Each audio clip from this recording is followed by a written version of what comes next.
standing in the shelter, out of the rain. She tucked a note into his hand.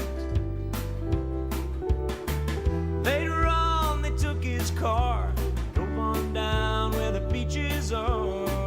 He wrote her name in the sand. Could listen to this pretty much all day. It's a shame we have to with stop listening to the music, but then again, it is Jim Cuddy on the line, and he is part of Blue Rodeo, so I guess that makes sense. That It's works. a nice yeah, song. I can deal with that. So the good news, Jim Cuddy, as I said, and Blue Rodeo coming to town. They're here tonight, Place des Arts, and this is one of those interesting situations where it's not just a kind of generic, if you will, Blue Rodeo concert. They're going to recreate, if you will, an album originally recorded back in 1993. So this is the, believe it or not, the 30th anniversary of 5 Days in July, that album, which Wow. all makes us feel so incredibly old. Thank you, Jim does. Cuddy. He is, as In a I said, good on the way. line. Jim, thanks for being here. No, it's my pleasure. My pleasure. So it's how old it makes us feel, having grown up to this music. How old does it make you feel? Boy, talk about throwing that back in my face.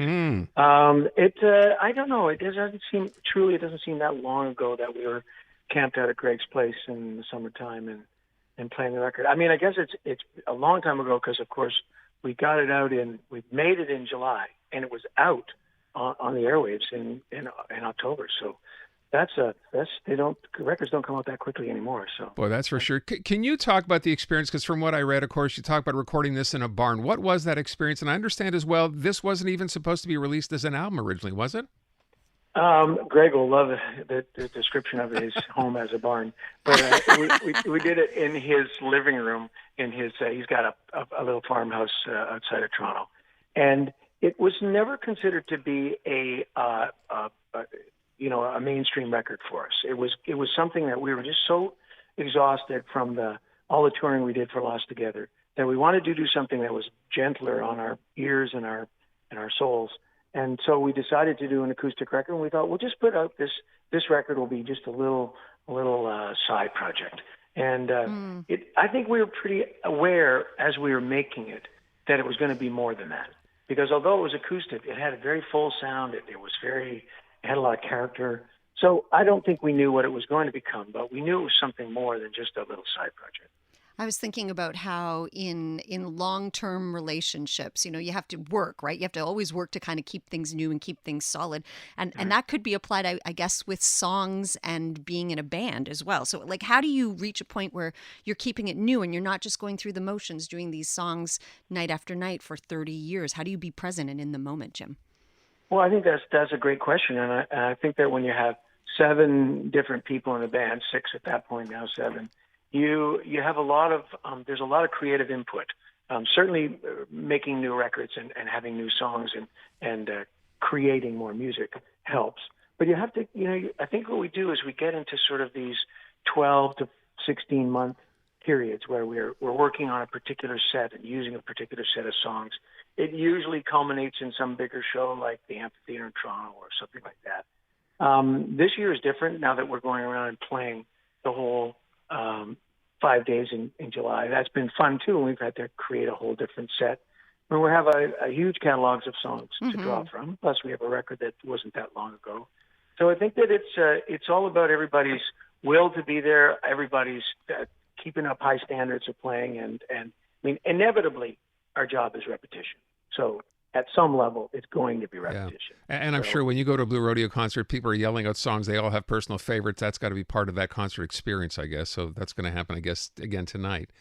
But yeah, I think so. But they can't yell anything from 5 Days in July. Well, they can. But only going to be if they never yell, know. they're not paying attention. Well, there you go. I will ask the question. This has become something, I guess, in the relatively recent history of music, of rock and roll music, rock, pop, whatever you want to call it, where you take an album, and in the case of 5 Days in July, a very successful album, obviously 6 times, 7 times platinum, and you recreate that album from the beginning.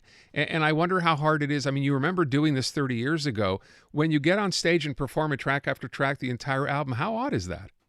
It's very odd. Again, another good question, because the dynamic of an album is not anywhere near the same as the dynamic of a concert. A concert, you're dealing with a lot more a contained energy. You want people to go the dynamic to go up and down. And with an album, it could be pretty mellow. I mean, 5 Days in July ends on a very mellow note. And so we felt a little awkward doing it for the first little while. But I think it triggers so many memories in people that it seems fine. And we sort of do it as a set, take a break, and come back and do another set of catalog music. Now, I know in the original, you had some special friends, special guests, including, I didn't know this, Sarah McLachlan stopping by to record. Any plans for special guests as the performance here? Well, we always have a female singer. So tonight it's Melissa McClellan from Whitehorse. And so we were going to have Sarah out west when we played in Vancouver, but she got laryngitis, that didn't happen. But so we'll always have somebody with us. Frequently and mostly, it's been Melissa McClellan. Lovely. She's done fantastic. Okay. I'm wondering if it's all flown by. Like I'm thinking, I look back at these albums and it takes me back to a time and a place. And I feel like, Blue Rodeo has just been such a part of our collective history as Canadians. And yet it's like 30 years. How's that possible? Do you feel that way too, Jim? I think that the difference for me is that by the time, in the 30 years ago, we were what we considered to be mid-career. We'd already had four records at that point. And I guess that was the point where you thought, okay, now bands start to tail off. We did this record and it shot us up again. So I'm not hearkening back to university days or college days. We were in the process of doing good theater shows and so I remember all the different set pieces we had. I remember what a thrill it was to be doing this record on the road. Wow. Because we filled the stage with couches and lamps and we just made this, try to recreate Greg's barn, as you call it, but his home on the stage. And so it was a really enjoyable tour. And, we stuck with that for a number of years. We don't do that anymore, but we stuck with that for a number of years. So I think that it falls into the continuum of our career. We can certainly get all nostalgic about our origin days of playing bars and first playing Massey Hall and first playing Théâtre Saint-Denis and all the things that we did for the first time. But that really ages us. It's funny because as I hear you describe this, and people, it's one thing if you're a solo performer, it's another when you're part of a band, and that question always comes up.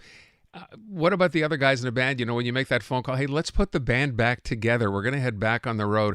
Was that ever an issue here, or was everyone just chomping at the bit to do it?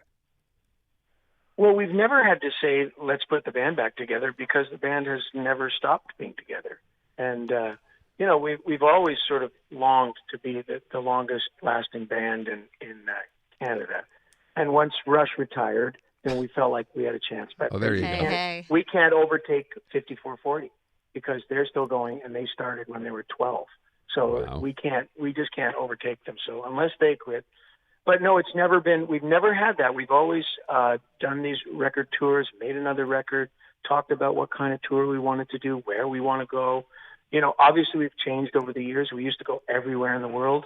We don't do that as much anymore. It's too exhausting. And so things have changed and they've tapered or been sort of refined more, but we've never had to say, let's get the band back together. Yeah, no, when I say get the band back together, I mean, you want to go on the road. It's a band, right? There's different personalities. People have different ideas. I just wondered how hard it was. Clearly, it's not very hard at all, which is great. Well, no, it's not. And it's also, that is the way we make our living, by playing. Yeah, but you're independently wealthy now, Jim. It's not even that. It's that I think we pride ourselves on being a good band, playing well. And that requires, you can't take 2 years off and come back and be as good as you were. And I think for some of us, I have a solo band, which I work at a lot. I know that a lot of us, we kind of like sharks have to keep moving through the water. Yeah. We need to play to keep being satisfied with ourselves as musicians.